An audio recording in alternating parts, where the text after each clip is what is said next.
Good afternoon, all. We will wait a couple of more minutes because more people are joining us. So be patient for a couple of minutes and we will start as planned. See you soon.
Okay, let's start now.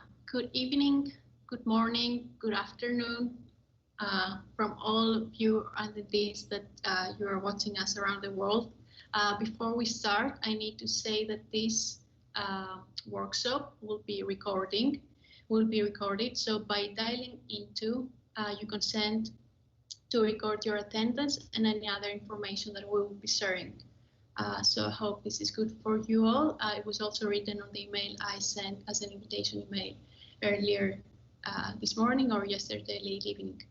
So on behalf of the Greek Tunneling Society, Young's Members Group and Itacus, I would like to welcome you to this workshop on expanding underground knowledge and passion to make a positive impact on the world.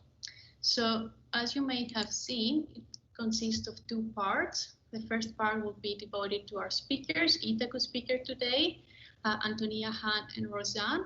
And then on the second part, well, it's going to be a discussion panel. Ioannis, Mr. Ioannis Fikiris from the Greek Tunneling Society Chair will be joining us to discuss your pre-submitted questions on the registration form, or any other questions you might have, which you can type on the chat here at the Microsoft Teams, and we can read them and we can have a more interactive discussion session. So my name is Chrysothemis Paraskevopoulou, and I'm an assistant professor at the University of Leeds in tunneling. I represent both. I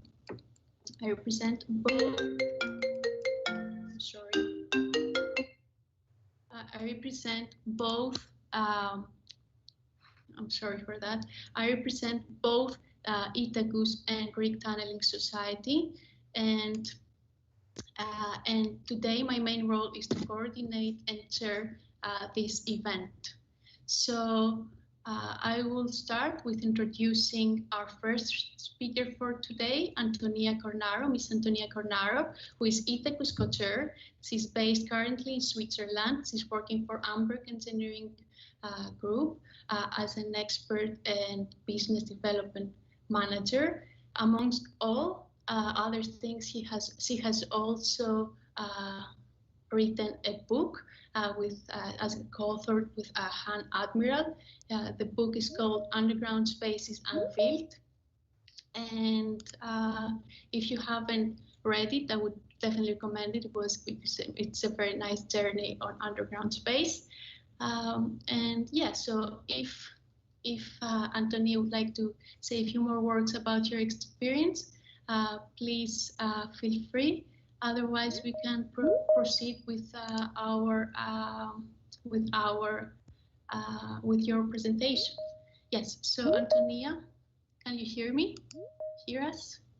Yes. Hello. Thank you so much for hosting Itacus today, Chrysothemis. Wonderful to be part of this workshop.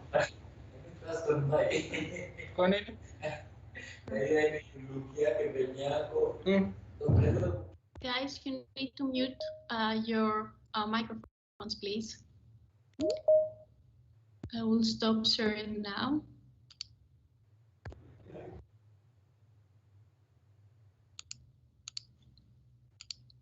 One second. Yes. And I will mute myself, then I will introduce the next speaker, and we will move forward. There you go. Antonia, the floor is yours.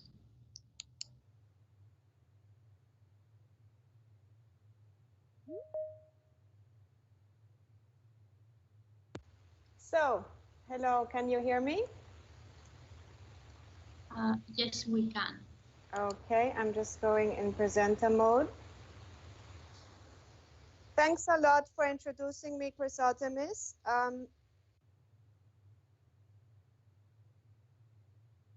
There's have their microphones on and I can hear them talking in the background.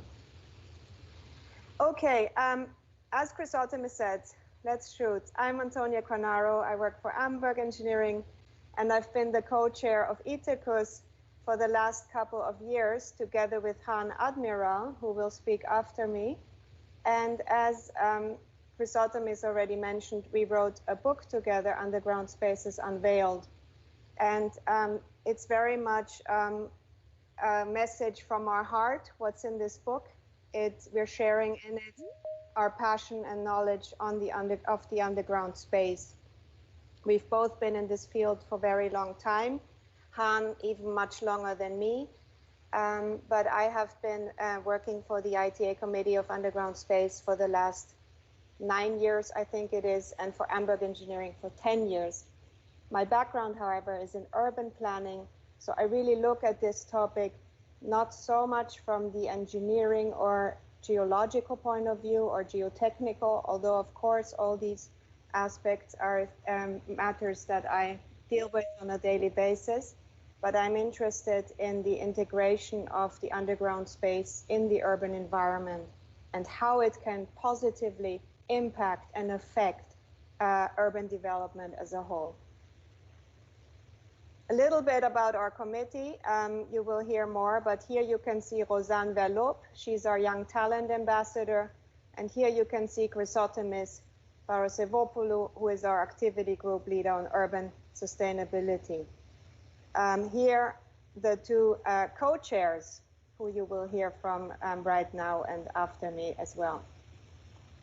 So we're going to speak a little bit on historical approaches to underground urbanism.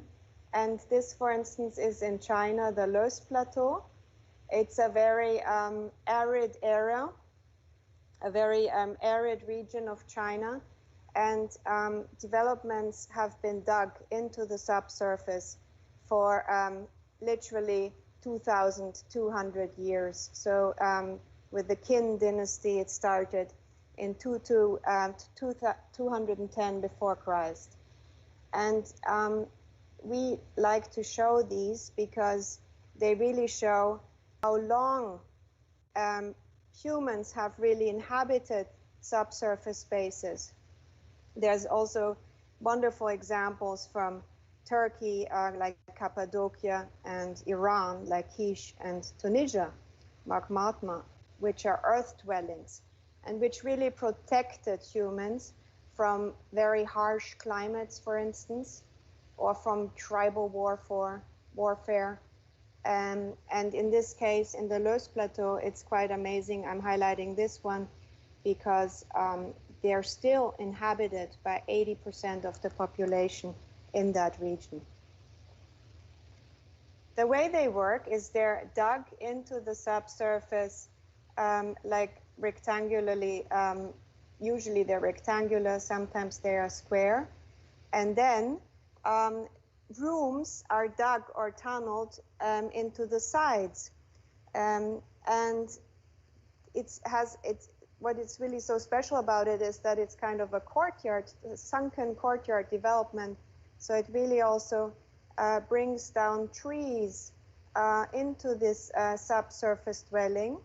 And I have seen interviews with inhabitants of these dwellings, and they say that they're wonderful year-round because they conserve the cool in the hot summers and they preserve the warmth in the cold winters, and they're protected from the winds. Nowadays, they say, a lot of the young people want to live in high-risers and want to live in the city, and so there's a little bit the trend that some of them are losing their younger populations, but people are really trying to restore them. The local government is trying to also make them more attractive and turning them into hostels and sort of visitor attractions, because they're so much part of the Chinese ancient culture.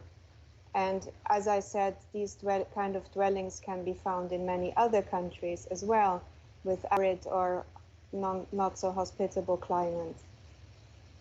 The dwellings are very much sort of linked to geology, because they're very easy to be dug out in that kind of soil, and they also retain their structure quite easily.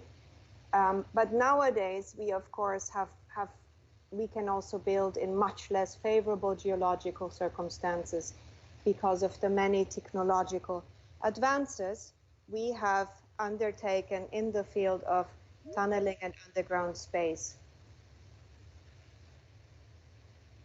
Now, when we look sort of from Yaodong to the third dimension and historical approaches to underground urbanism and how we have transformed this kind of dwelling, which is really proven over time and was adapted in modern developments. We have a few examples that we find very sort of worthwhile to mention. This, for instance, is the Artes Academy for Dance and Music in Arnhem, the Netherlands. And it is really, the original building was designed by renowned Dutch architect Geert Rietveld. And it lies sort of in front of a protected landscape, Verloop push moraine that is a sort of protected site. And the faculty, the historic faculty building needed to be enlarged. They needed to grow.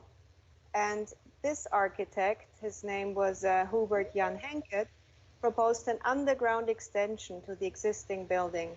And it's really based on the concept of Yaodong. It's an elongated atrium. You can see the light coming in from the top.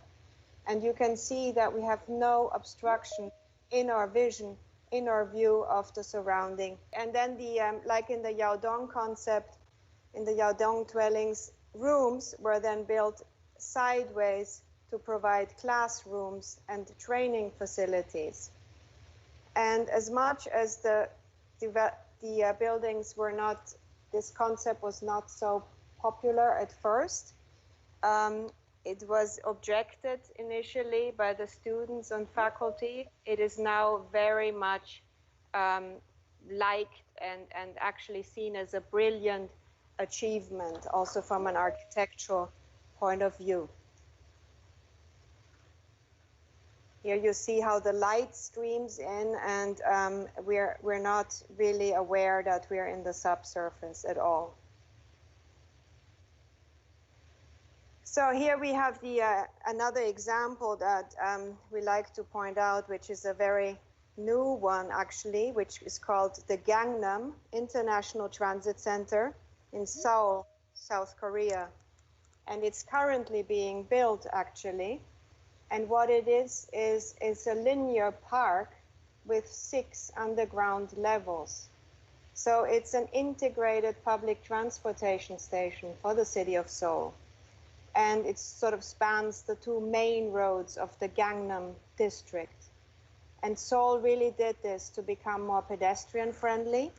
They want to have this surface linear park corridor for people to walk between these 2 major axes in the city of Seoul. And actually, Dominique Perrault Architecture has been commissioned to design this Gangnam International Transit Center. But it really is, as you can see, is a large and linear nature-filled transit terminal. It's a over $1 billion project. It spans 160,000 square meters, and as I said, has 6 underground floors. But what is so amazing is, apart from being a functional facility connecting to the underground system, to the shopping malls, to the metro, it has this 30,000 square meter public plaza on top. And the architects actually described it as Seoul's response to Central Park in New York, or maybe Hyde Park in London. And as in the previous example with the Artes School of Dance, here we have the crystalline glass roof that brings natural light and air deep into the subterranean levels. And that's why the project is actually called the Light Walk, because one literally walks on a walk of light. Here you see some more visualizations. As I said, it's not quite done yet. I don't know exactly what the construction stage is at the moment, but it's underway. And it's the kind of concept that we embrace because it serves various important functions in an urban city center, in an urban multimodal point, and it can also really improve the inner city ambience. And as you see, they've even brought trees and vertical green facades into the subterranean levels. So this is something we want to promote. This is something we don't have to be in a dark place just because it's underground, like certain opponents of underground developments often proclaim. And then we also can go into the concept of the human-made cavern, because as I showed you before with the yaodongs, some are sunken courtyard developments, but there's another form that is being dug sideways into the hills, and those are human-made caverns. And since ancient times, people have used caves for all kinds of purposes. And here, this is an example from the city of Hong Kong, where Hong Kong has really done this, undertaken this territory-wide study on underground space development. And what I find fascinating is that they kind of separated into the urban core with underground developments, sort of Yaodong style, rectangular, for certain urban functions that need to be close to the user. They can be parking, they can be metro, they can be road tunnels, they can be utility systems, and as you see, also pedestrian walkways and moving corridors. However, they also included here the cavern spaces in the hillside, as you can see on the left, where they want to use cavern spaces for certain functions that don't need to be in the urban core. So, for instance, this is, I'm jumping now to the one in Hong Kong, where there's the Shatin sewage treatment works in Hong Kong, as you can see, for instance, 26 hectares of prime real estate land on the Shingmun River. So this huge cavern facility will actually be moved into a cavern in the hillside. I don't know if you've been in Hong Kong, but Hong Kong is really surrounded by lush green hills and actually even mountains. And so they have really identified where cavern spaces can go and what kind of uses they want to pursue for that. And some include, what they're specifically looking at is industrial facilities, but also data centers and labs, laboratories, because all those don't need to be in the urban core, and they can have better space and climate in the mountain. And here I'm just kind of summarized important cavern developments that have already been built in Hong Kong, Singapore, Norway, Sweden, Finland, and Switzerland. And when one excavates this material from inside hills, on the one hand, I provide building material, I create value, I create sell-off material, I have maybe valuable rock material that I use for building, and I create an underground space. So I create a value in terms of a real estate. And this is, for instance, a pool, a swimming pool, a public swimming pool in Helsinki, which is in an underground cavern. So the Finns have a lot of public uses actually in underground caverns that can also double up for shelter and in case of warfare or to protect the population if needed. And Helsinki also has a vast wastewater treatment plant where they consolidated 10 plants that were in the surroundings of Helsinki, and they were all on the surface. They've made one out of it, serving now 800,000 residents, as well as the wastewaters of the region's industry. And they have a luxury and energy efficient housing development on the surface. So when they were proposing this, the developer said, never ever am I gonna sell this. Can I sell luxury flats on top of a wastewater treatment plant? However, it was actually totally possible to do so. So I don't have a picture, unfortunately, here, but it's quite famous, this development, and it's the place to be. And it's, as I said, energy efficient because it uses the excess heat of the wastewater treatment plant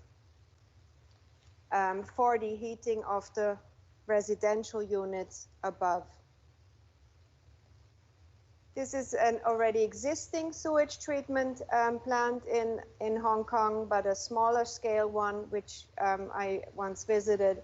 And it's quite interesting to see how it works and how it can be contained in a can very well be housed in a rock cavern like that.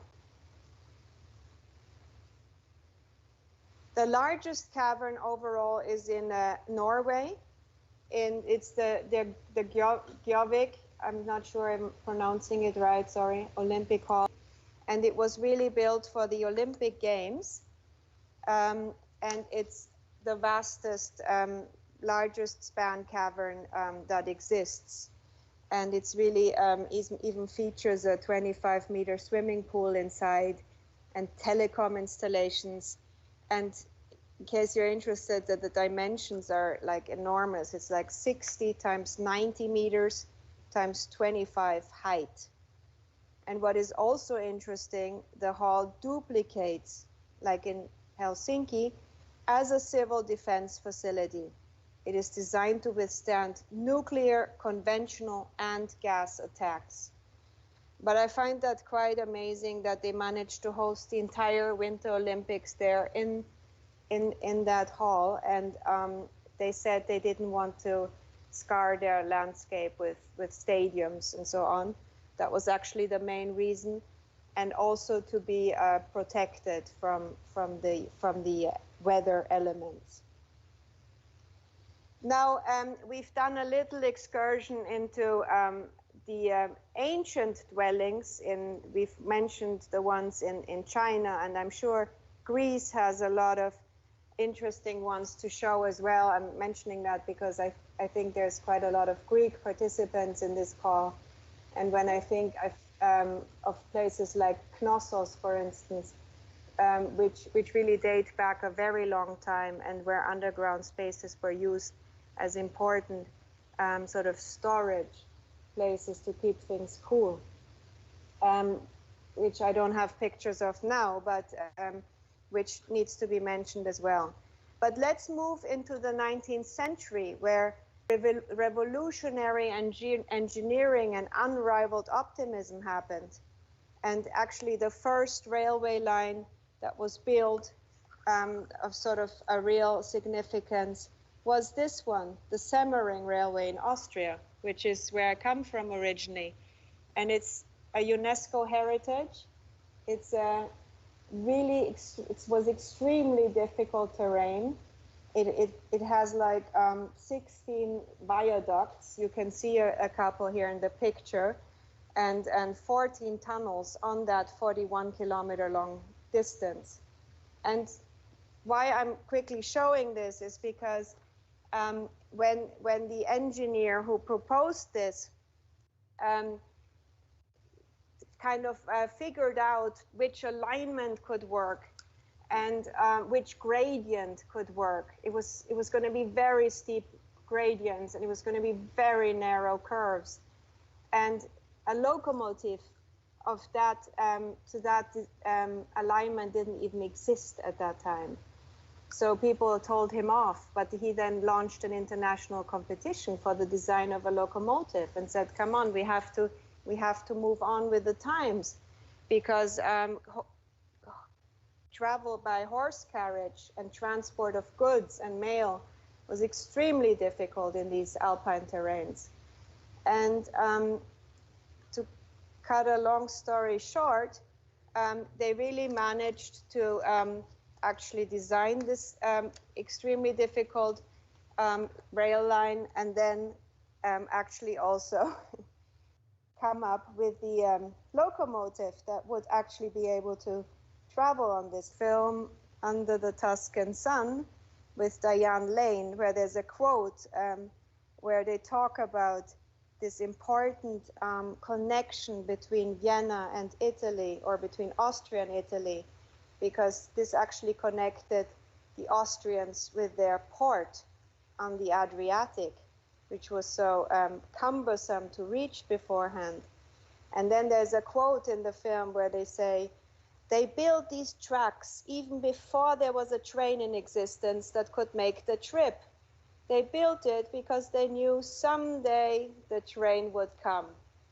And it's just a very nice quote, and it goes to show that with optimism, we can tackle a lot of problems, or at least find solutions to problems, or try to find solutions.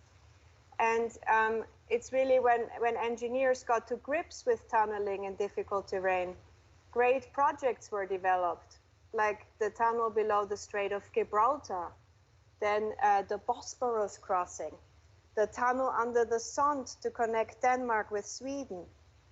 These ideas were then developed because engineers said, we can now do this, we can actually bridge difficult terrain, we can actually conquer time and space and nature as well.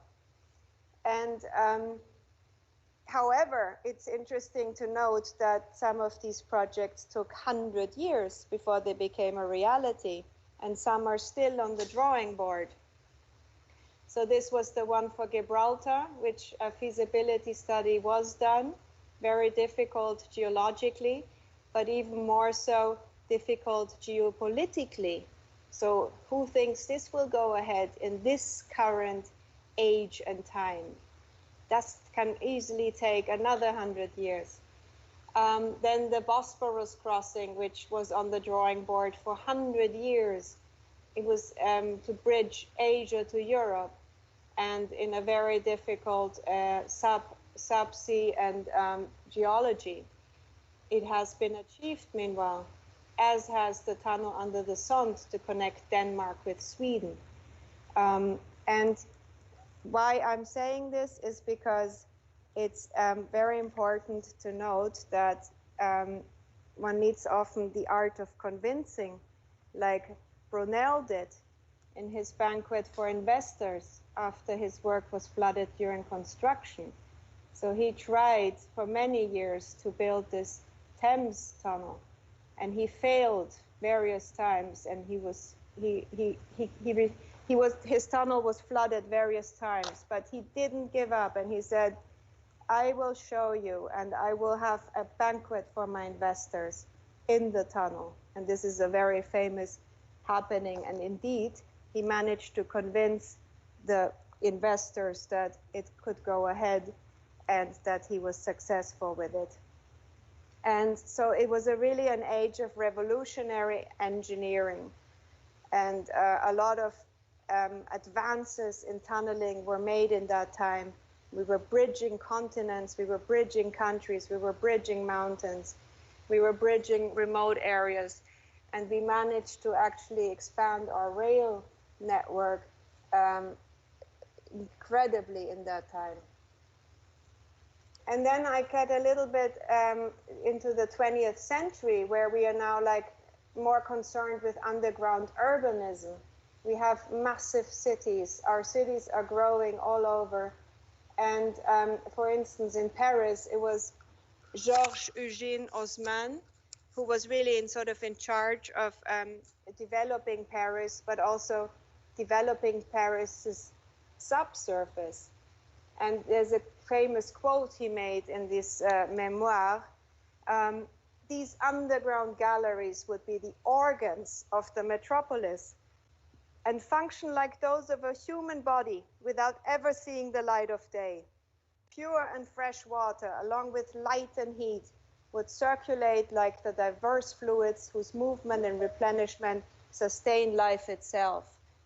And that really, he was really responsible for reshaping Paris to the city of lights with magnificent avenues and buildings. And he, however, really used the subsurface as an urban service layer. He really said this should be the support of life at the surface. And Paris should be beautiful on top and lit up, and everything should be flowing underneath to serve its needs, like the transport of water, the wastewater, gas, electricity, and heating. There was also a very famous American, George S. Webster, in 1914, who was in charge of infrastructure planning in the city of Philadelphia. And he was very advanced. He said, he was a civil engineer and surveyor, and he said, you know, everyone has thought about rebuilding an extension of large cities and the laying out of new towns, but no one has thought of subterranean street planning. And he said, we need to typify underground structures.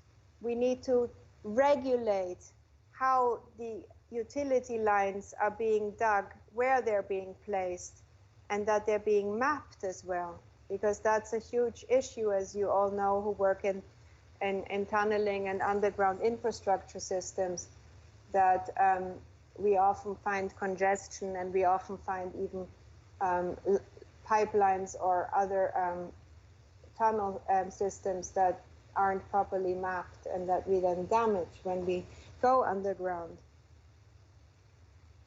There was also Le Corbusier, who proposed Le Plan Voisin for Paris.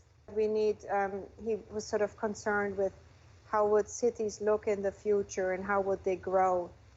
And he really said there should be like large and tall office buildings, and then in between there should be these underground kind of spaces for underground stations for public transport.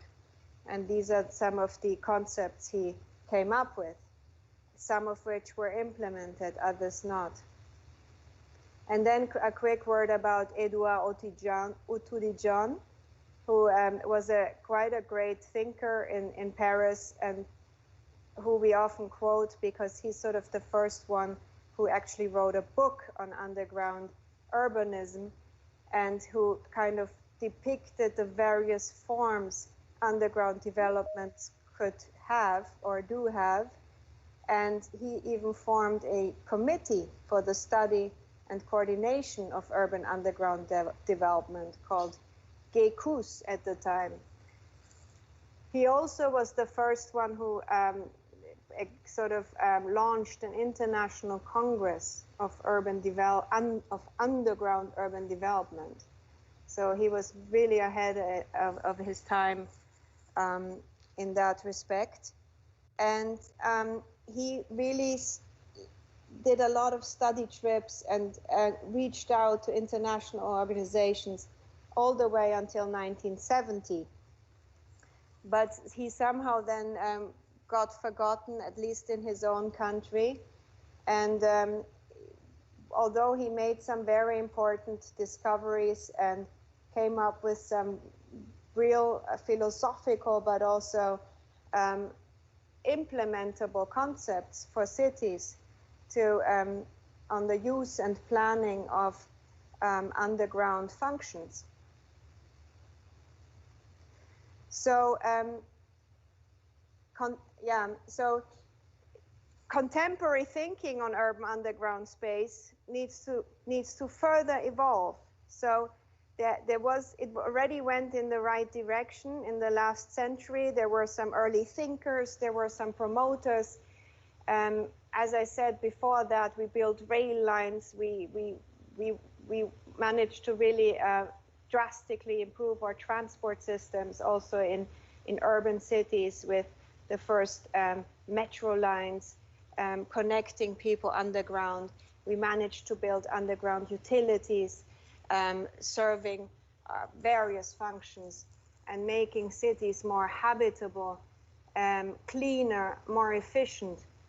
But and we can see from what I showed before, using the subsurface has a tradition, has quite a long tradition. But the habitation was the initial first use, but after the Industrial Revolution, the focus was on utilities. So this concept and maybe stigma of the urban service layer was created. And the development has always been haphazard and autonomous. It was never planned. And the subsurface was never part of urban planning, despite early thinkers arguing for it. So, as far as we're concerned, underground urbanism needs to be strengthened to ensure the urban underground space that contributes to the needs of future cities. And a quick excursus to the ITA, the International Tunneling Association, and that we are all part of, that was founded in 1974. And the topic of underground space was introduced in the ITA after the signing of Tokyo Declaration in the early 90s. And that was really the formation then of Itacus in 2007. And you can find more information about our committee here, but you will also hear from Han about it. But now if we want to ask ourselves, so how to tackle the underground space? Should it be used as a spatial relief, where in cities the resource land is used up at an alarming rate? The sprawl of cities needs to be contained, and where the underground space offers a strategic alternative.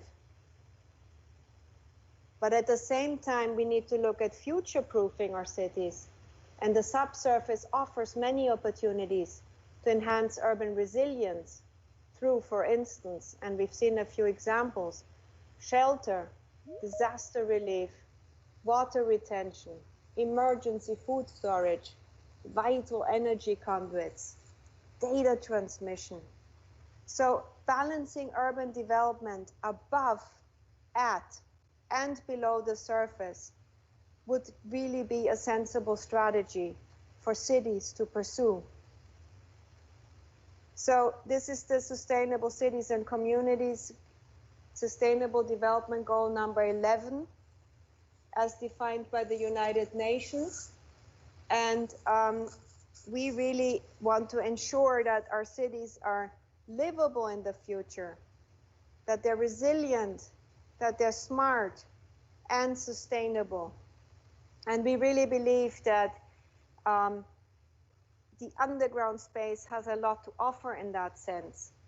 So this is, for instance, something Chrysothemis activity group in Itacus looks at. Which sustainable development goals do we actually contribute to with underground space development?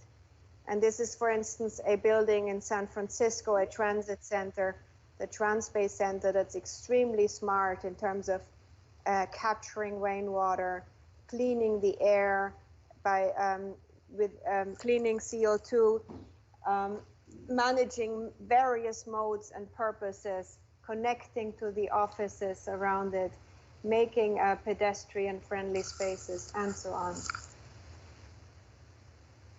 So a short word about urban resilience and adaptability, where we also have a activity group looking into this. But it's really an issue that we have a growing population and migration into cities, and we have an increase of threatened people in case of disasters. 2/3 of our cities in the world are actually coastal. So they're very much prone to the effects of climate change. And cities are really facing huge challenges to get prepared. They need to deal with shocks and stresses and to be able to bounce back. And that's what one calls adaptability. Future-proofing is a concept that affects our infrastructures and how we will operate in the future. So with the integration of underground spaces in cities' development plans, our cities have a chance to become more resilient and to avoid, to reduce, to adapt to future stresses and shocks. We just need to get this into the head of our mayors and of our city leaders and of our politicians. Han and I were part of a working group, urban planning working group for the Disaster Risk Reduction Committee. And we managed the United Nations agency dealing with disaster risk reduction. And we actually managed to have them include or actually propose this as a measure. Design large-scale underground spaces, for instance, car parks or tunnels, so they can serve a variety of DRR functions, for instance, temporary water retention basins, while also providing efficient access for servicing dense urban building blocks with water, energy, and waste removal services. So we really want to look at multifunctional infrastructure when we build underground, because you in your profession will often hear how expensive it is and it's too costly and this and that. We need to look at the value we're creating, and we need to fulfill various uses within one of these infrastructures. So for instance, the threats of climate change is more frequent now, and highly intensive precipitation and rain and flooding. Cities can't cope without urban drainage. And we're in the developed world, and we're even like being flooded regularly. But imagine cities in less developed countries that don't have drainage systems. So for those cities that have drainage systems, the capacity is often such that not all rainfall can be dealt with.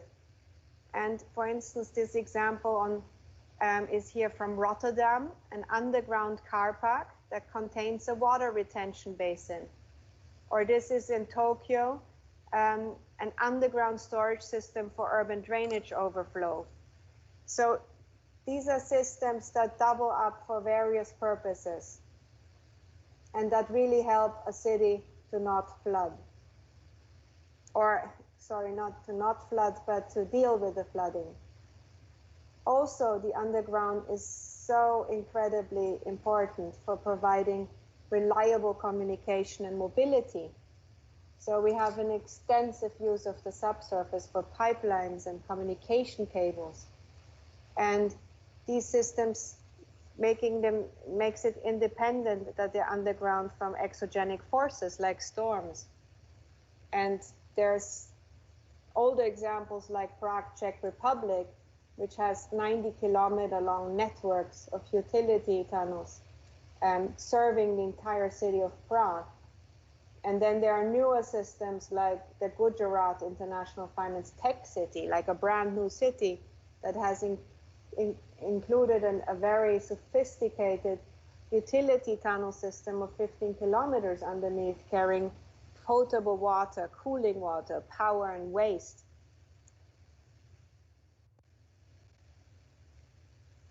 We also can look at examples where we have shoreline defenses, like in the Netherlands, a country that is extremely low-lying and needs to defend itself to the North Sea, where this defense barrier or dune really doubles up as an underground car park. And it even looks, it phases nicely into the landscape, and it serves a vital purpose.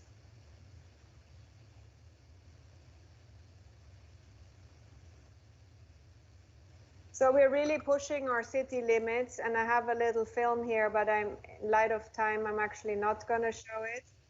Sorry about that. What it is about is it's really that we're overcrowding our cities, and we're forgetting about valuable livable spaces for human interaction, so that real social and economic activity and creativity can take place.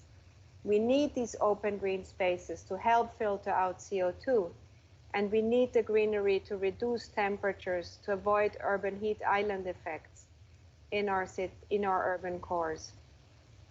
We also need to future-proof, like we said, and come up with sophisticated systems for passenger travel and for cargo systems And the one in the bottom is the cargo souterrain system from Switzerland, which will be implemented in a first stretch between Zurich and Basel, but eventually spanning the entire country and moving all cargo underground. And not only cargo, but it will move, it has functions for telecom and postal services as well. And Hyperloop system, which we all know is something that is kind of questioning the status quo of how we move people. And it's something that counts as a disruptor in our industry, but it's something that also shakes us up to see how can we further improve our transport systems, our tunneling methods, and so on. And where we also have some interesting contemporary thinking on urban underground spaces in dense urban centers, where it is said that all these parking facilities will serve nothing in the future because we will not all have cars. It will be a different way of life, and we need to think now what these parking structures can serve us, and that they can actually be multi-use facilities also for public spaces and have interesting even energy applications included. If you see here, this is a concept proposed by Dominique Perrault Architecture, and sort of new passageways, new connectors. Here, okay, we have some technical floor area, but we have geothermal energy systems, we have vehicular access, we have art gallery spaces, we have interesting cooling and heating systems, and so on. So these are all things that we need to think about in interconnected ways. Each time we build an underground structure, we need to think, what other purpose can it serve? And what can it serve in the future when the current use is no longer applicable or required? And we also need to build for people. So we need to think not just in terms of functions and in terms of utilities, but really, what do people need and want? And we have really realized from various examples that people need greenery, and people need open spaces, and people need art. And all that can be included in our underground spaces in a very nice way. And we have very interesting examples in that sense in our book, if you ever want to check it out. We also have more and more interesting multi-level, multimodal facilities serving urban mobility, and including incorporating interesting energy features, like this one with a huge solar-powered energy provision, the Utrecht Central Station, with various levels. And you can see the top level, the plaza, is all pedestrianized and open for circulation of people. And also Athens Metro, I find an interesting example, because the city of Athens is growing quite strongly and needs to expand its metro network like so many other cities. And in fact, I saw a very interesting presentation once from a professor from Greece, who then stated that, you know, the metro would have never been built if it had been calculated in a regular cost-benefit analysis. So then they redid it with a social cost-benefit analysis, because it serves a huge social function. It's there for the people of Athens, and it's there to keep the city being competitive and being functional and being connected. And in China, all the new cities, by the way, include large intermodal stations on various levels, and with really large pedestrian circulation area well, and commercial facilities. And just to kind of finish with this thinking of how we want to build for people. We want to serve our citizens. We want to create mobility, but we also want to have aesthetics, and leisure is a big part. That's why people want to live in cities, if they have leisure facilities, if they have beautiful esplanades. And this, for instance, is the Alaskan Highway in Seattle, which was this double-story structure built in the 70s, a double-decker highway, multi-lane, totally barring the city of Seattle from the waterfront. And that was now taken down and tunneled, and building a beautiful connection for the city to the waterfront. A similar, very impressive example from Madrid, where a huge multi-lane highway in the city center along the main river barred the people from the river. The river got polluted, the river got dangerous, the waterfront. And the highways were being tunneled, and Madrid gained 1 million square meters of green space. And this is a pretty example from Rotterdam, Rotterdam, where Han, my co-author and co-chair, is from.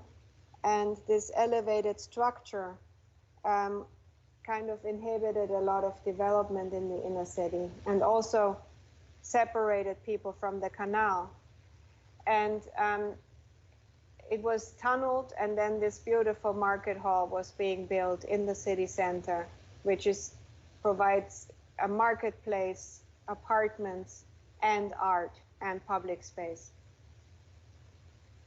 And I want to close with this quick video. I hope I have time to quickly show that, a visualization of Rio de Janeiro being tunneled.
So that showed very well how urban transformation can occur when we tunnel and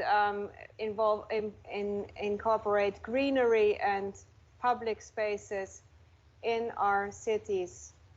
And very quickly to wrap up, we showed today use of subsurface over time, sort of from shelter as a primary purpose and storage, to urban utilities, where we started digging, where we maybe started tunneling, to vital arteries of cities, to mass transportation, to tunneling of major projects, expansion of rail system worldwide, and really then the evolvement of an underground urbanism.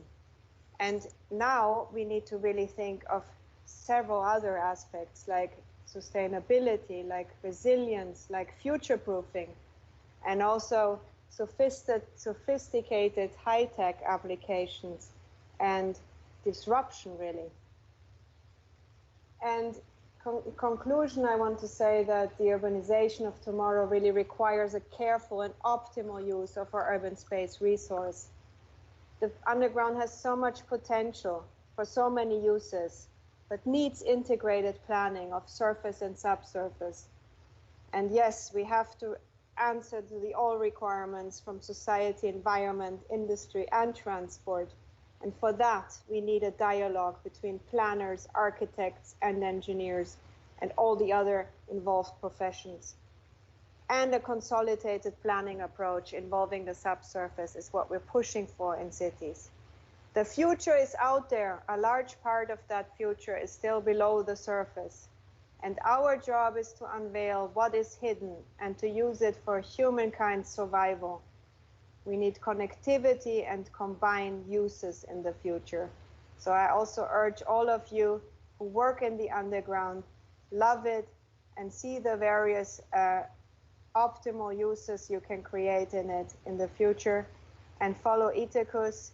Here you have our details, and I thank you for your attention.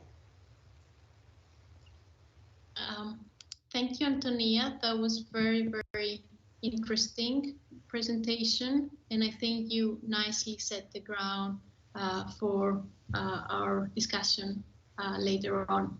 So Han, if you want to start getting ready, I will introduce you now. So our next speaker is Admiraal. He is the other co-chair of Itacus and the other co-author of the Underground Spaces and Field book. So he's a civil engineer with an MBA and more than 20 years of experience in the tunneling industry. He started as in the design section and construction, but then he transitioned to the planning of underground space. Since 2008, he has established his company in Bodres, if I say it right. So yeah, with that said, I think Han, your floor is yours now. Thank you very much, Chrysothemis. I hope everybody can hear me and my slides are now on the screen. So we'll proceed with that. I've been asked to take you along in what we call the Itacus Next Level program, and in a way I will be revealing the way we like to think as a committee, what our vision is, what it is that drives us, and I will also be unveiling for you a very new and exciting initiative that, well, basically in this workshop will be broadcast for the first time. Okay, let me just see if I can get this to work. Yes, well, there we go. As Chrysothemis said, I work for Emprodes, and Antonia and myself, we're both the co-chairs of the ITA Committee on Underground Space. And when it comes to the future of cities, I think Antonia gave quite an extensive overview already of concepts and trends. And I just want to go back to one of her slides where you can see that we talk about cities being resilient, about cities being smart, about cities being livable, cities being sustainable. These are all various ways of looking at our cities. And indeed, it kind of poses the question, what is it that is the basis for our work? What is the basis for our passion, as Antonia called it, for making planners look below the surface and look at underground spaces? And we feel that in moving forward, there are certain aspects that we need to consider when it comes to underground spaces. We need to stop with building these single-use infrastructures that we have been constructing for so many years now. In essence, when we actually build a tunnel, it usually only has one use. It is there to let cars move along the highway, or it's there to have a mass rapid transport system. But we never seem to be able to start thinking about, can we use these spaces in a multi-use way? Can we actually have mass rapid transport systems that also move cargo and provide solutions for the logistics? So do we create all these as separate single-use systems? So we feel that apart from the need-based of we need to base our ideas on the needs of the city, they also need to be contribution-driven.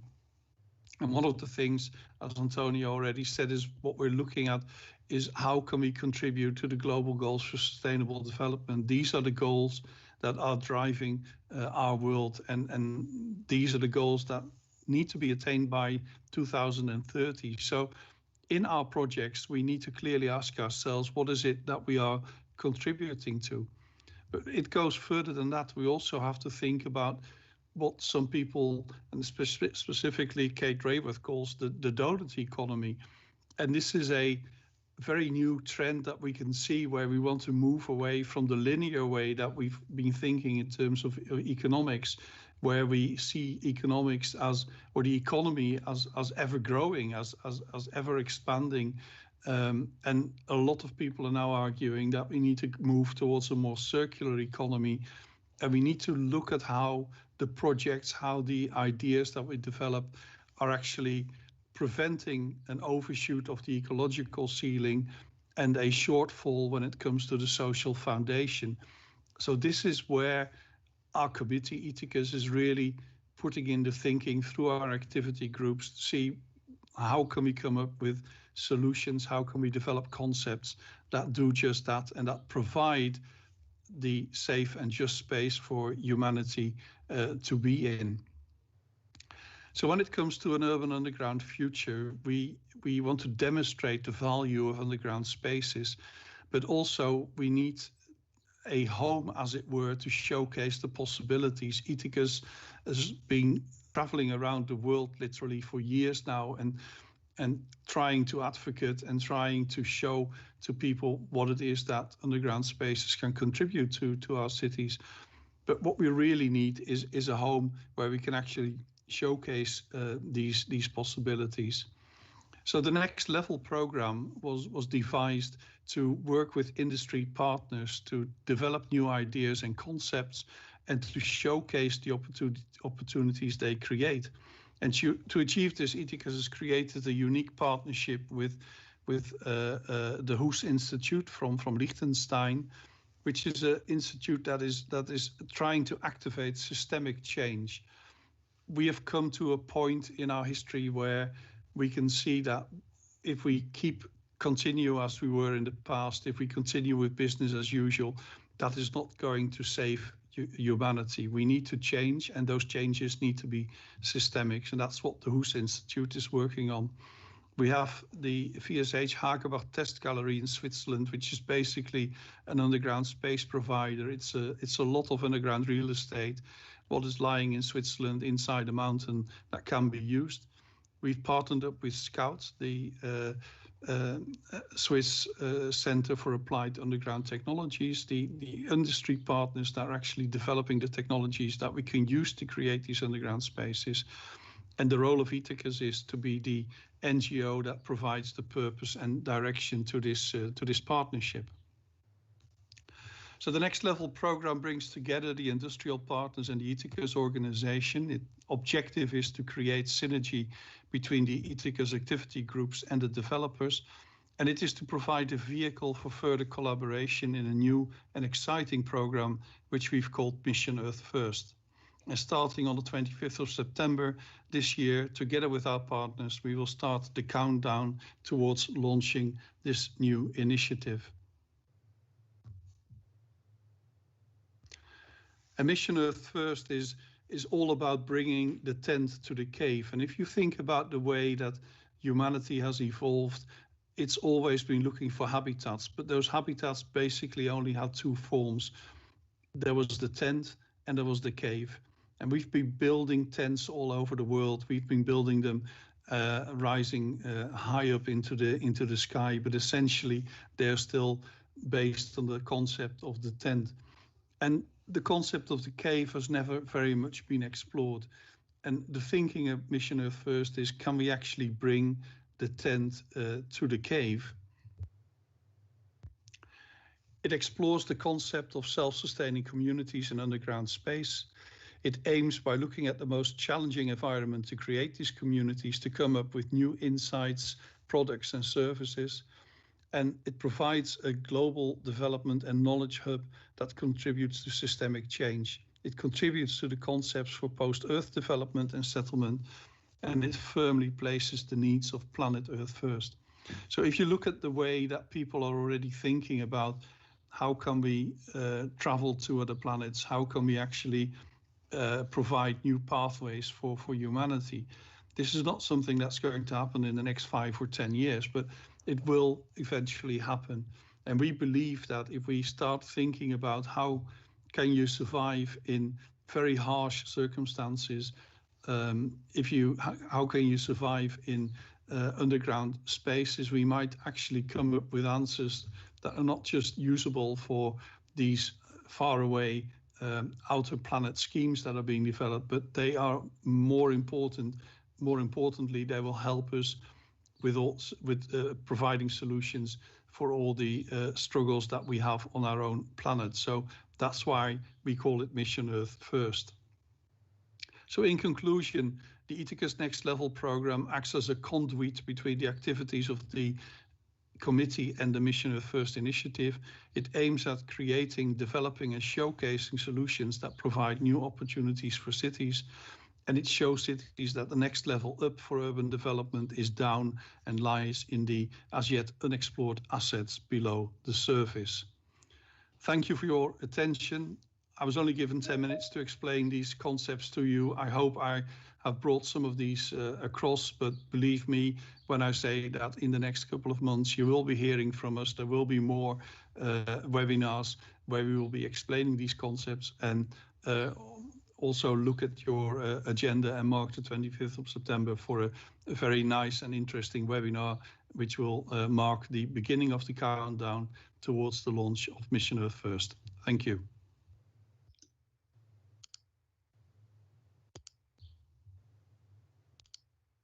Thank you, Han, and exciting news for Itacus and the plan you presented. We are all looking forward to it. Best of luck. So our next and final speaker for today is Miss Rosanne Verloop, who recently got her master's in geotechnical engineering from Delft University, and she will be joining Hamburg Engineering in Switzerland in September. She's our Itacus Young Talent Ambassador, and she will be presenting how we can connect with the next generation. So Rosanne, the floor is yours now. Thank you, Chrysothemis, for your introduction. I hope you can see my presentation and you can hear me well. Yes.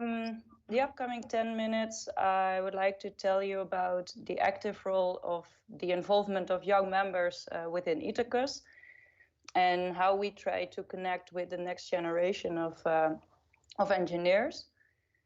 I also will tell you about what my role is as the Itacus Young Talent Ambassador and how we try to involve those young members, and about the Young Professional Think Deep program, which has been set up by Itacus in collaboration with ISOCARP.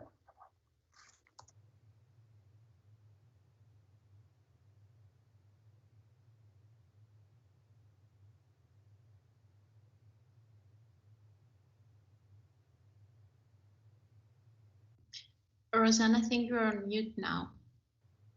Oh, thank you very much. I don't know how that happened. You can hear me again, right? I will start this slide over. So what I was saying was the fact that we are running out of space above ground makes Itacus aim for creating more awareness of the possibilities of the underground space, not only amongst engineers, but also the ones who decide and how to develop the city plans, like the city council and the city and urban planners. And since this issue mainly affects the young members for their future, we think it's of great importance to get them involved in thinking and creating solutions for those issues we are all coping with today.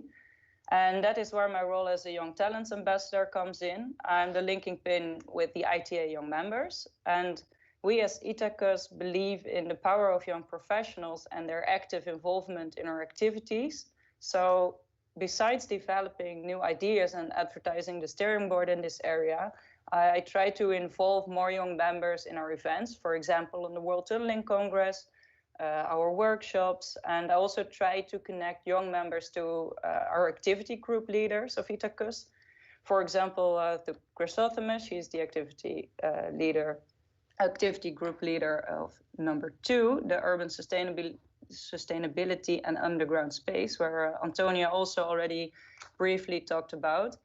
And besides that, I keep close contact with the young member groups of the different nations, mainly with the Dutch, because I'm from the Netherlands, and I also found I'm a part of the young member group of the Royal Dutch Tunneling Association. So also from that perspective, I try to stay in touch with other young member nations as much as possible, because as I said, within Itacus, we believe that by involving young members in our events, discussions, brainstorm sessions, the young members can learn a lot from the more experienced professionals in the industry. But on the other hand, the more experienced professionals can also learn from the young members, because they might have a different view on topics as they grew up in a different time. So we try to get them together to talk about the topic, and we think that really to bringing those two generations together is really a win-win situation for creating innovative ways to make use of the subsurface and the challenges that are rising with those issues that we're all coping with. So we try to encourage young members to become active within their nation's young member groups and within the ITA young member group, because in this way we aim at maximizing the involvement of young people in our work and thereby sustaining it into their future as well. Besides the involvement of young members in events, Itacus has set up a special program for young members, the Young Professional Think Deep program, also known as the YPTDP. This is also the name of our first activity group, which is led by Peter Salak.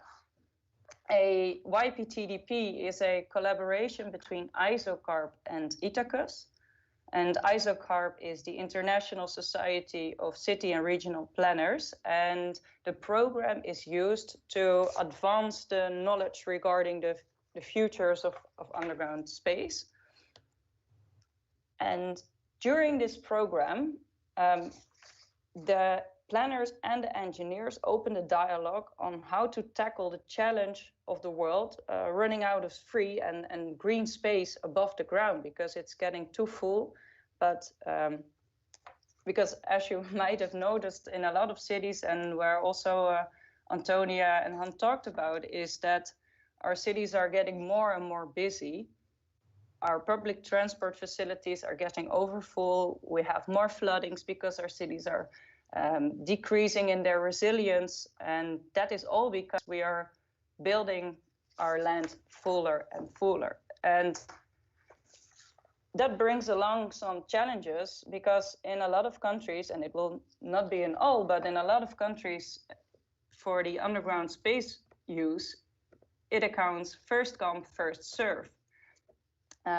Which is in total contradictory to what happens above ground, because in a lot of countries there are a lot of regulations about who can use and build where in what space.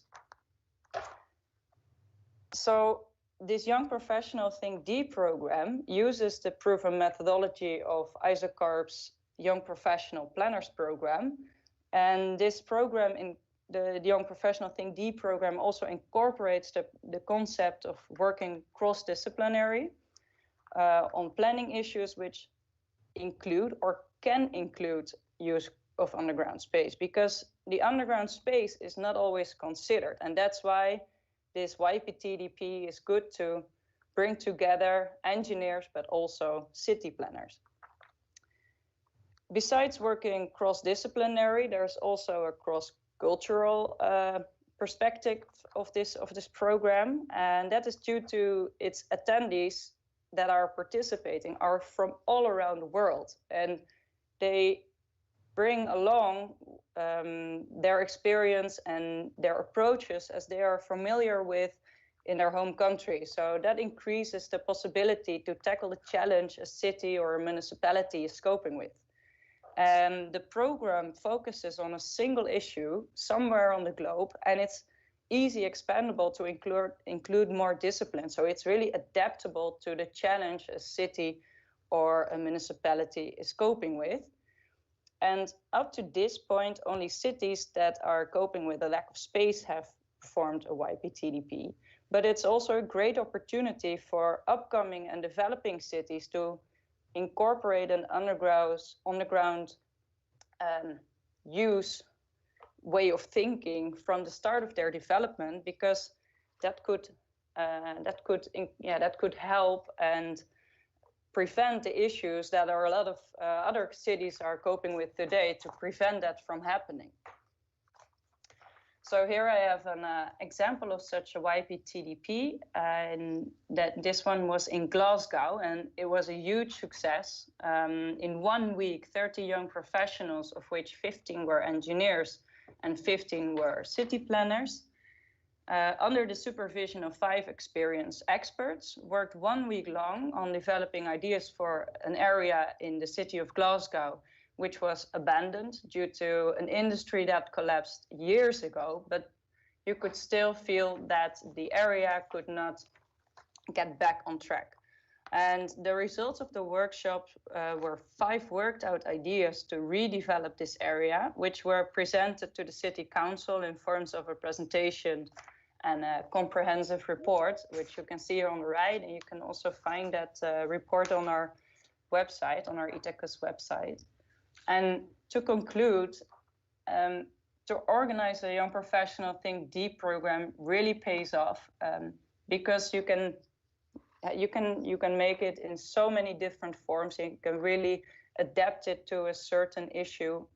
And as John Donne once said, multidisciplinary approach is essential. And that's what we also found in this YPTDP program, is that when you open the conversation, when you start the conversation between different disciplines, you really understand how the other is thinking, and yeah, that results in great ideas.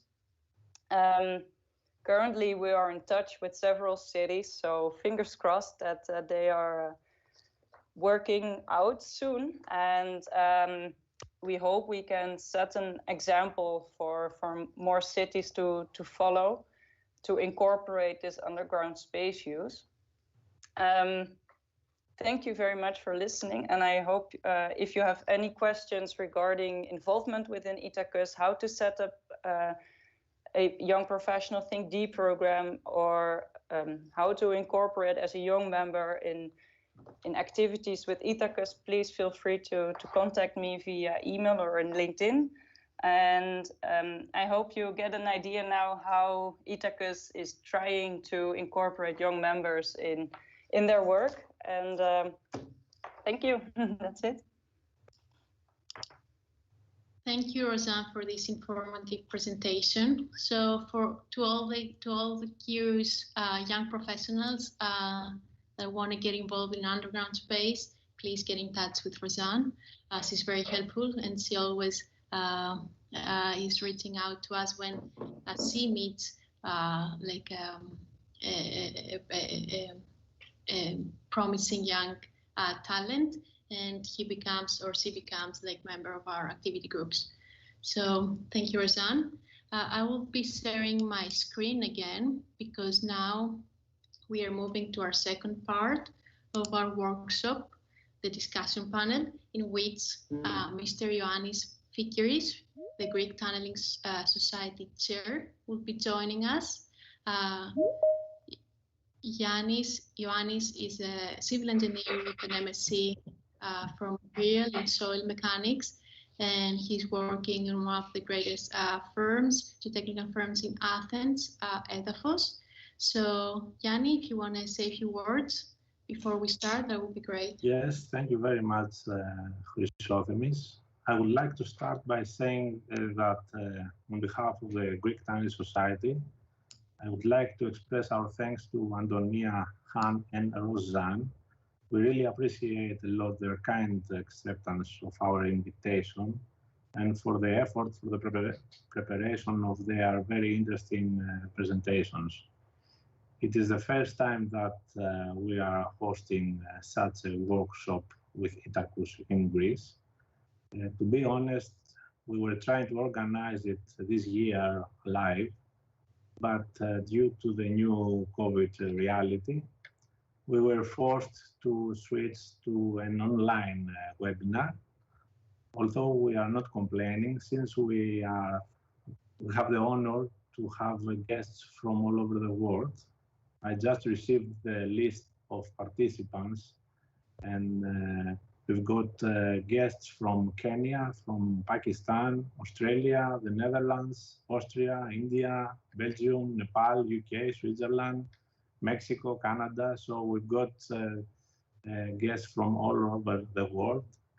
We couldn't have that chance if we did a live webinar. We very well know that both co-chairs of Itacus, Antonia and Han, are very active colleagues, and they work very hard to spread the vision of the development of the underground space around the world. So we are really honored to have Itacus this evening with us. Thank you. So Antonia, Han, and Rosanne, if you want to turn on your cameras, that would be great so we can start. First of all, I would like all of the attendees and participants for submitting some of the questions that we will be using or asking today or discussing. So thank you for that. From my understanding, all the questions could be grouped or classified in different groups. So this is what I try to do, to combine them so we can have a nice discussion. Just to remind you that you could participate also in the discussion. So as soon as we finish the questions that I will be showing you, you can directly raise your hand. There is a button next to the chat icon where you can use, so then you can get you can ask your questions directly, so we can have a more interactive discussion. Yes, so we will try to keep it short, but if it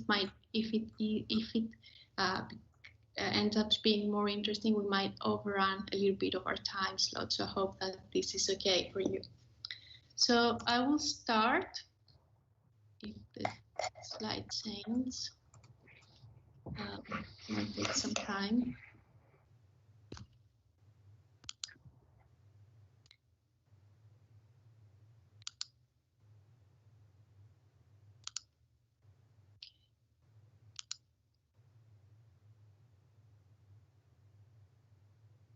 Okay, so our first group of questions deal with the future of tunneling. So both the young generation, tunnelers, planners, or anyone who is involved in the tunneling industry and underground space, and also the current challenges, including COVID-19. So I would address the first question to Rosanne, who is our young talent ambassador. So could you please give an advice to young engineers that are passionate about tunneling, for example, so they care about if their countries don't have underground projects in big portions? So it was a combined question that was asked by Felipe from Brazil and Konstantinos from Greece. Thank you. I couldn't hear the second part of the question. Screen. Please don't turn on don't change the slides. Turn on get the control. So it was about to give an advice, to provide an advice to a young professional who's starting their career, even if they don't have underground or tunneling industry in their countries, home countries. Okay. What I would suggest is that if there are not a lot of activities in your own country, you can always look abroad. You can start doing that by contacting the ITA Young Members Group. And if you also have a national Young Members Group of your underground space or your tunneling association, connect with them, and because that's the center where all the people who have the same passion come together, so they can probably give you good advice on a national level, because maybe there are projects you're not aware of in your country, and if they don't, you can look abroad to get more information about tunneling in maybe your neighboring country or maybe even further. Thank you. I'm not sure what is happening with sharing my screen, so I'll just read this one before we move on. This is addressed to Ioannis. So what, one second, no, yes, this is addressed to Ioannis. So what is the biggest challenge that we, the tunnelers, are facing at the moment, and what is the future of underground construction? This was asked by from Australia and Antonia in Switzerland. Well, I don't know what is the biggest challenge, but I can mention one of them. And I'm talking about the new era of smart technology, where nowadays sophisticated digital tools change the way that we have been working since today, both for the design and construction of underground projects. As per the design, we can mention the advanced numerical tools that nowadays can model very complicated geometries, which was a dream some years ago. In terms of construction, new technology can be incorporated in modern equipment and can deal to adjust to different ground conditions during construction.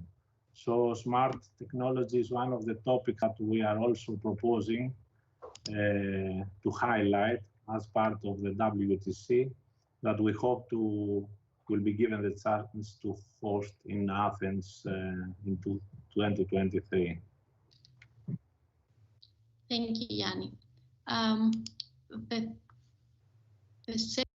The third question for today is addressed to both Han and Antonia. So what role is the underground infrastructure going to play or is playing in the time of COVID?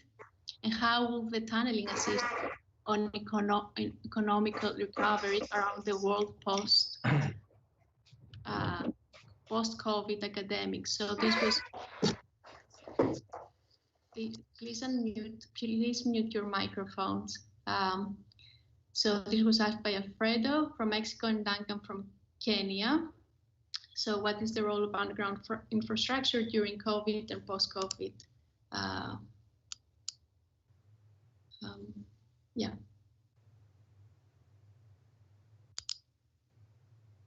Yeah, that's. I think that's a very interesting question, and I think it is the same question that you can ask of any infrastructure at the moment. If we look at the way our trains and metro systems are now being used, and we have to keep the 1.5 meter distance in the carriages, for example. If we look at the way that we have to ventilate in aircraft in order to keep possible virus particles out of the air, these are all, I think, we're still at the beginning of trying to understand what it is that we need to do. You can already see an emerging discussion within the urban planning community where they are looking at how we should design our cities differently in future, where we need to maybe have more pedestrian pathways which allow people to pass at 1.5 meter distance, etc.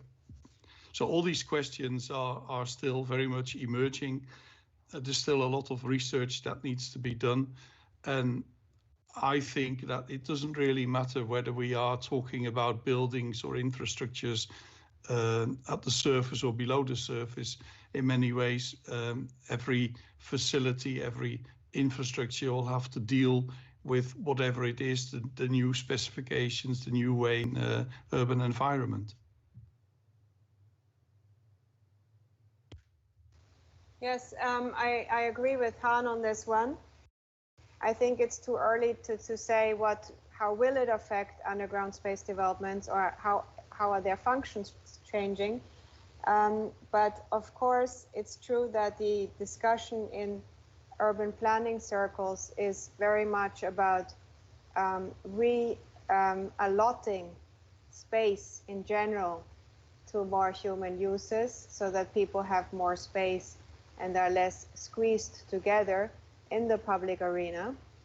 Now, when we look at underground structures, there's of course a lot that are not necessarily human-centered uses, and they will carry on their vital services no matter what.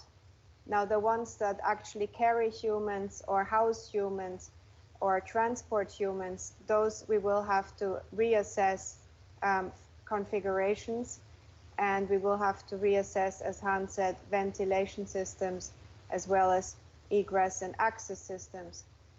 I'm confident, however, that we have handled various pandemics in this world so far, and we will find a way to deal with this. And I do not foresee that the role of underground space will alter in major ways in that sense.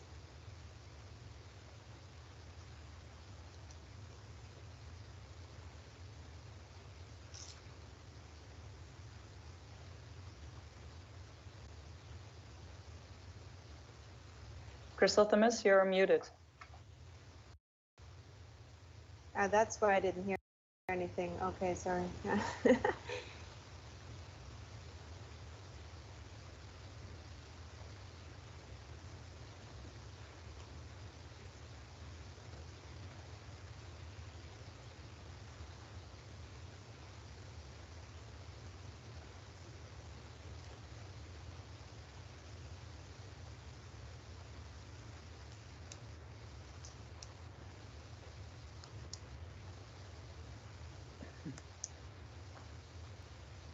Chrysothemis?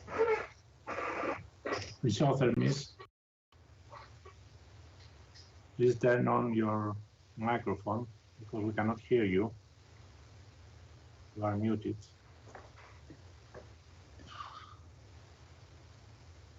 It seems like her connection is frozen. Yes.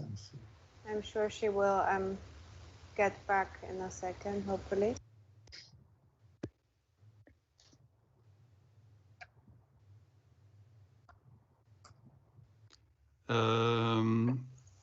Shall we take a question from the directly from the chat and maybe discuss that as panel until Chrysothemis comes back?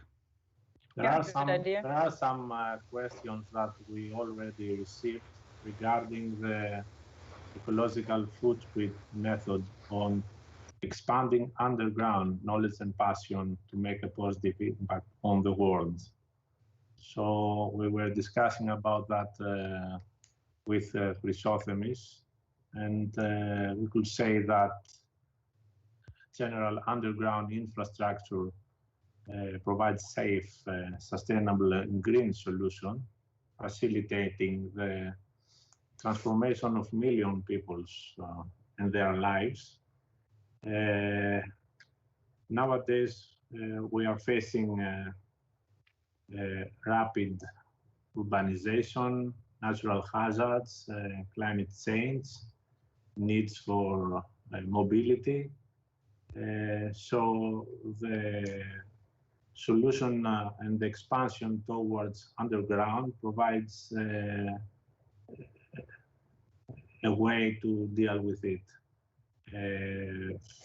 Regarding the ecological footprint of the underground projects, we can mention that underground tunneling, for example, through mountainous areas provide environmentally friendly solutions since they don't destroy natural environment.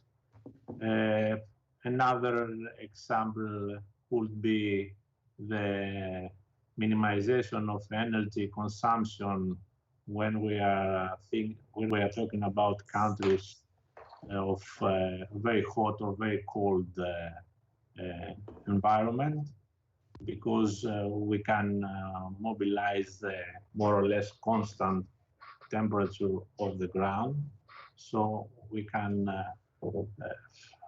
minimize energy for cooling and heating.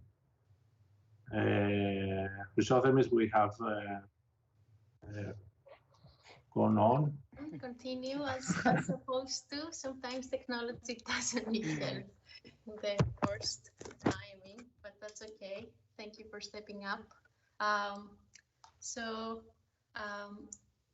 The next question would be on, do you think there is still potential for new uses and development of urban underground space in spatially confined and developed cities, which can be used to contribute to the SDGs, the Sustainable Development Goals? I think this has already been answered by Antonia and Han, but if you want to comment or summarize your findings and our group's findings, that would be great. Yeah, I think we already mentioned this in our presentations, but I think we're just at the beginning of finding some very new and interesting uses of underground space, and a lot of these are actually part of projects that are repurposing already existing spaces. And one of the things we see is, for example, the whole idea of vertical farming being brought underground. We see underground green farming projects arising in cities, which is basically contributing to the idea of food security. It's about trying to produce food where people eat it, and it kind of reduces a lot on the big transportation chains that you have otherwise.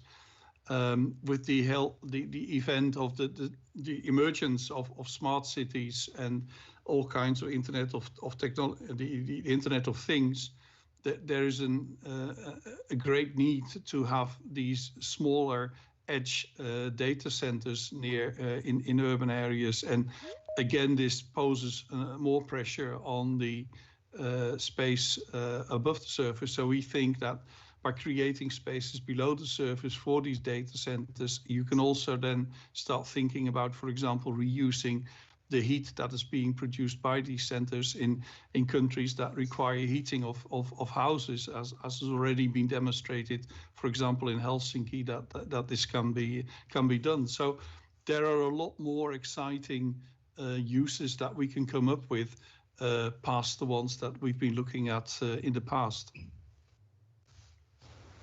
I also would like to add, I think a growing field is clean energy transmission in that sense, and the underground space will have a vast or major role in that sense. In Switzerland, we're currently carrying out an experiment on compressed CO2 storage in the underground. And so I think also, I forgot to mention in the beginning, but part of the slides I showed were developed for the new course I've been giving at ETH, the Polytechnic University in Zurich. And they are in fact enlarging their campus, and it will be completely on renewable energies and clean energy transmission, and a lot will happen in the underground in their plan for Campus 2040. Perfect.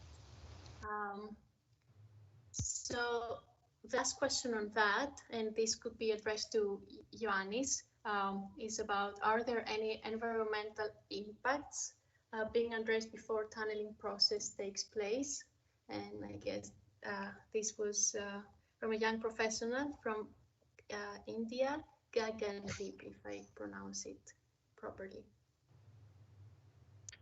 For sure, environmental impacts should be addressed beforehand. There are a lot of issues that have to be dealt with prior to the commencement of any infrastructure projects. But in terms of environmental impacts, underground projects are a solution to deal with that restrictions. Closely related to that, we can also mention about the condition of some cities around the planet, where you can have ancient towns just below modern towns.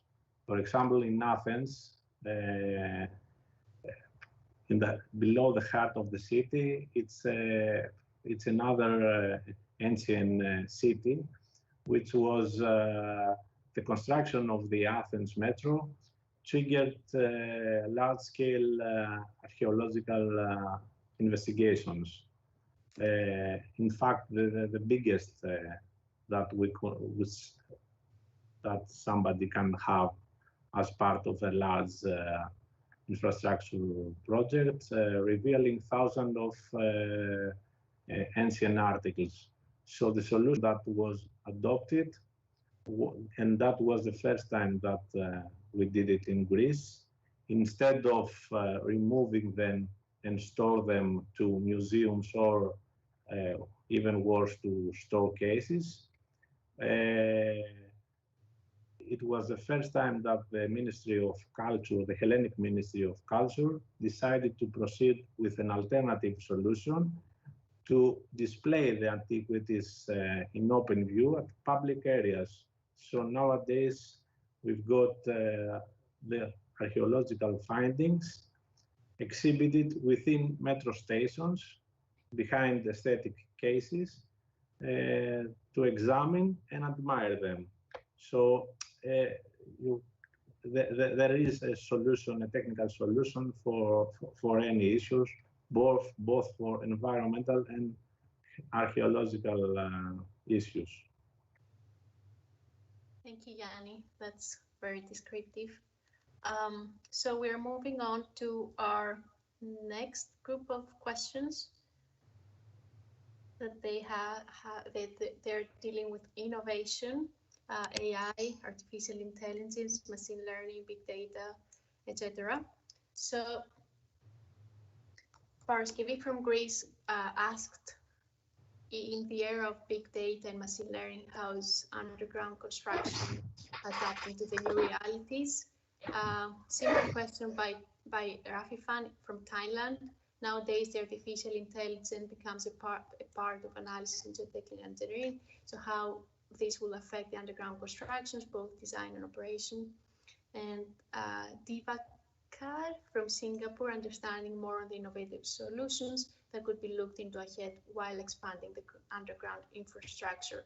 And I think Han would be a good candidate for this question with the next level program as well.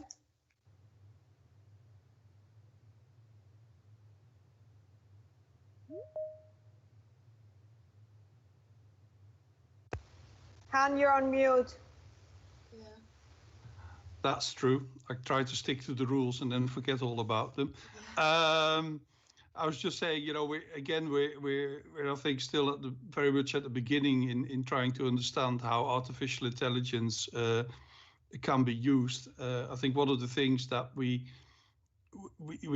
run into when it comes to underground, the planning of the subsurface is the lack of information on what the subsurface consists of. So we can see that geology is trying to move forward in providing more information to the urban planners to allow them to take informed decisions on how to use the geology below the surface of a city. So that's one way we can see that, because of the huge amount of data that requires to be crunched, that new technology is going to help in that way. On the other side, we already see, for example, that BIM is being used a lot in tunneling, that digital twins are being built that help in managing the tunnel throughout its lifetime in a much more intelligent way than we've been doing in the past. So yes, I think they are going to affect the total life cycle of tunnels and underground facilities. And I think that the largest or the biggest question is, how can we actually then share all that information in such a way that all the different parties that are involved during the lifetime of a tunnel or facility can make intelligent use of them. Thank you, Han. And the next question. Can I give a very quick add-on to that? Yes, please. Because Han brought up some very interesting aspects that are indeed happening and very relevant now and in the future. And we happen to have a tunnel digitalization center in Switzerland, in the Hagerbach Test Gallery, where we're exactly implementing artificial intelligence and robotics for tunneling and construction methods. And tomorrow there is a webinar from 11 to 12 a.m. So whoever is interested, look on the Amberg Engineering LinkedIn page and you will find it.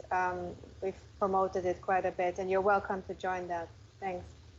Thank you, Antonia. I was going to address the second question on BIM, building information modeling approach, and how this innovation could positively affect sustainability and underground infrastructure development. And it was raised by Gabriele in Italy. And the reason why I was thinking of you to reply on this is based on your presentation. You show how these new technologies can actually help in and assist in planning and proper design underground spaces.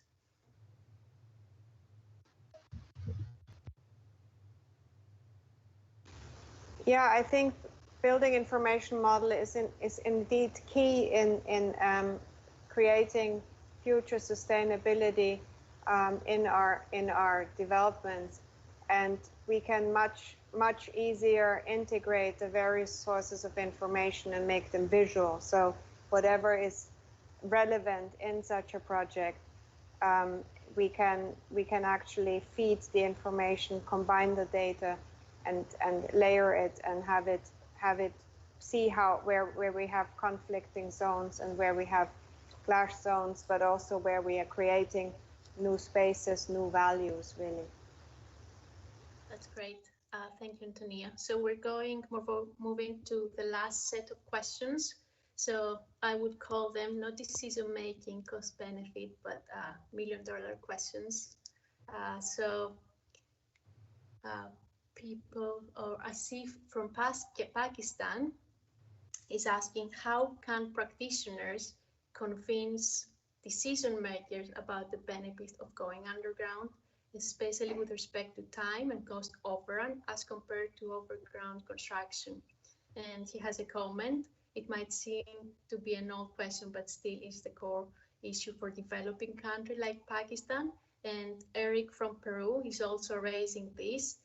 Why do you think in developing countries this kind of infrastructure has not developed at the level required if the benefits are well known? And the same, similarly, from Marco from Costa Rica, how could an underground project be justified when compared to surface solutions in developing countries? So I think these questions do create a very nice set of discussion here. So anyone who would like to jump in here, please feel free to do so.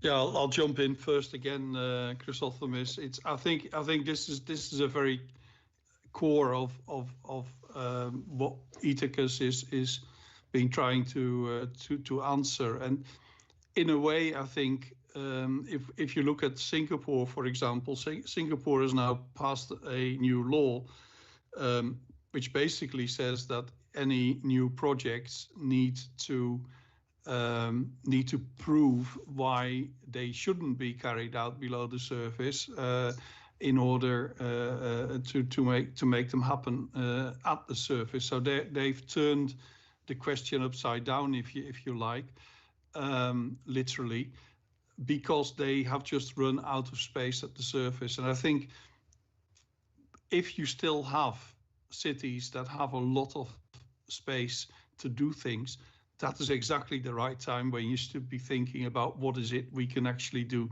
below the surface, because you do not really want to develop into such high density as you find in Hong Kong and Singapore and running out of space and then having to look below the surface through sheer necessity because you don't have any space left. So the whole concept of using the subsurface has to be part of an overall master plan where you try to balance all the needs there are within the city and look at how you can actually start using the space below the surface and integrate that into the urban fabric.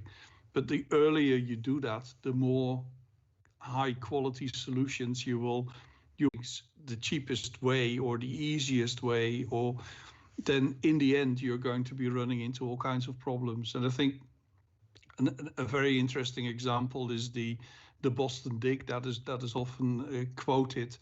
When that was built, they considered placing it below the surface, the elevated highway, and people said, it's a bit more expensive, best not do that, let's build it as an elevated highway. And then say 40 years later, they just had to take it down because it was like literally cutting off the city from the waterfront. And then the investment they had to do to actually then bring it below the surface was absolutely huge. So that's one rationality. The other rationality is what Antonia also mentioned, is that you shouldn't be looking at the initial cost of these projects. You should be looking at the value they can actually potentially achieve. And this is, I think, the way that a lot of countries are now moving forward in their cost-benefit analysis. In the whole way they appraise these projects, they say we also have to look at the value, we have to look to the benefits that are created, and we have to kind of find ways in how we can actually capture that value and then use that, the actual value capture to add on to the initial investment that is required. And if you approach it from this direction, I think you'll find it will be a lot easier to convince the decision makers that these projects should be taken seriously as well. And if I may add, I think what would also be relevant in that sense is to look at different financing models. So not just to rely on public funds, but to look at public-private partnerships or PPP models as they're called. But also, like we can see from our case in Switzerland right now in Cargo Souterrain, the underground logistics project, which will be purely privately financed by getting the right stakeholders on board from the start, who have a stake in it and who have a core interest in having this infrastructure built because they know they need this to survive with their business model. Yeah. Thank you, Antonia. Just an addition. I fully agree with Han and Antonia. I just would like to mention that usually the decision makers very often change, so you need to start from the beginning every time. Probably a solution is to start from education level, since now current university students will be future decision makers at many cases. So we need to convince people from the early stages. And just in addition, for the question regarding the cost and time overrun, I think the answer to that is that we need to focus and invest on detailed designs so that prior to the commencement of the works, somebody have all the necessary data to deal with, example, unforeseen ground conditions, which may cause construction delays and, of course, increase of construction costs. Thank you, Yanni. And the last question for the already submitted questions we had, it's how can Itacus partner with universities to promote use of underground space, especially where tunneling is not being taught yet? And this was asked by Heshbon from Kenya, and I would ask Rosanne to comment on this. Yes, I think that especially where tunneling is not being taught yet, it is a big opportunity to promote the use of underground space, because that's where the awareness is lacking at the moment. So I think in a way of giving examples, as Han just gave, that we need a new approach to plan our cities and do that from the very start and not after we already ran into trouble and ran out of space. So I think definitely at places where tunneling is not being taught yet is the best place to start and to create this awareness. So I would say giving guest lectures would be a very good start to create this awareness. Yeah, if I may add to what Rosanne said, Itacus does give workshops on underground space, and we also are independent lecturers. Han is, and so am I. So, and as are several other of our activity group leaders who are academic professionals like Chrysothemis is and Marilu Melo, and we have various who can actually come into your university or give a webinar maybe for a workshop session online. Yeah, and also I'm obligated to point out that the Itacus is also part of the International Tunneling and Underground Space Association. We're just one of the 4 committees of that association and the many working groups. But there is a specific committee called ITASET, which deals with all the all the issues with surrounding education and the need for education. And there's a network of professors that is formed in the context of ITERSET of training courses worldwide in this field. And but a very interesting and good example was given by Antonia when she just kind of made a small remark that she'd been giving a lecture at ETH. But I think this is one of the first times we've seen a very comprehensive lecture being given on the subject of planning the use of the subsurface jointly to civil engineering students and planning students. And I think that is also something that is built on all the work that Itacus has been doing in the past, and the book that the two of us have written on this subject. Thank you both. Thank you all actually for this input.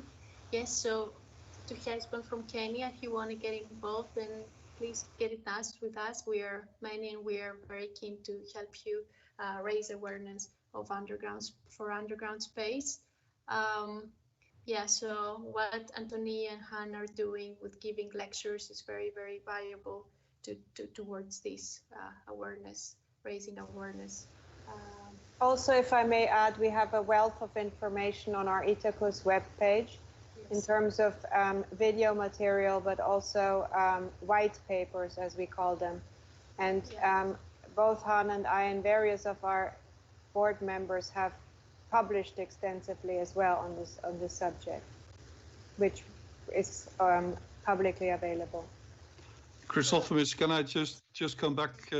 I've been trying to answer some questions in the chat as well, whilst we were answering live at the same time.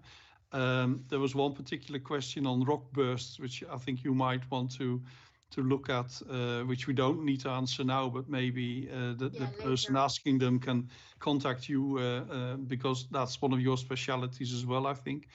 And maybe to all who haven't found that they got their answers yet to their questions, a very easy way to contact us is through the LinkedIn group of Itacus. Feel free to post your questions there, and we will try and use that medium to come back to you in case we weren't able to answer all the questions that you put forward in the chat. But really very much appreciated the way you've all tried to engage in this webinar. So I know we're around a little bit of our time, but I think it would be worth it to give the chance to the audience if they want to raise questions by raising their hand, and we can give them access to address the questions and unmute yourselves. That would be excellent at this point. Maybe we are not going to run too long, but if anyone wants to ask something directly, please feel free to do so.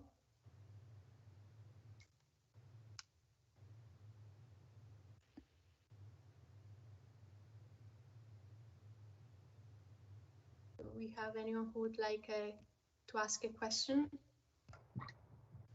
Just before closing, I would like to express our thanks to, in the meanwhile, I would like to express our thanks to Chrysothemis and George Dulkas and Nikos Roussos, who has, all of them worked very hard the last 10 days at least, in order to have everything perfect this evening. So would like to thank them. As we said at the beginning, the webinar is recorded, so can be viewed via the YouTube channel of the Greek candidacy, as well as of the website of the Greek candidacy. Thank you, Yanni, for this. So Ioannis, also from my side, many thanks for hosting us and really taking the initiative to host this seminar, because you came to Geneva to an Itacus seminar that we still held in person before the outbreak of Corona mid-February, and you invited us to come to Athens or Thessaloniki to hold this workshop, and due to Corona, this was of course put on hold. But I very much welcome this initiative of you and Chrysothemis to hold this webinar in this form. And I think we've managed to hopefully reach out to a lot of people and can stimulate a good discussion. And we welcome your candidacy for the Athens 2023 Congress, where hopefully not the same thing will happen as to the organizers in Kuala Lumpur this year, which is really a pity. Yes. Thank you, Antonia. And yeah, hopefully in a couple of years we will be able to actually host you in Athens for WTC 2023, and we would be grateful for your support. So if there are no questions or anyone wants to add something more, then we can finalize this workshop. I think went well, although we had a few technological deficits, but that's the case. But I think we managed to overcome them. So the only thing that I would like to add is that if any one of you would like to get in touch or be involved with either Itacus or the Greek Tunneling Society, please feel free to, because we are all approachable. And and we are grateful for your support and attendance. Thank you all from all over the world. Yeah, you also. Thank you for hosting and inviting. Good night. Thank you, and bye-bye, everyone. Thank you, Ioannis. Thank you, Chrysothemis. Bye. Go Itacus. Join us. Go Green Team. Cheerio. Bye. See you soon. Bye-bye. Bye, guys.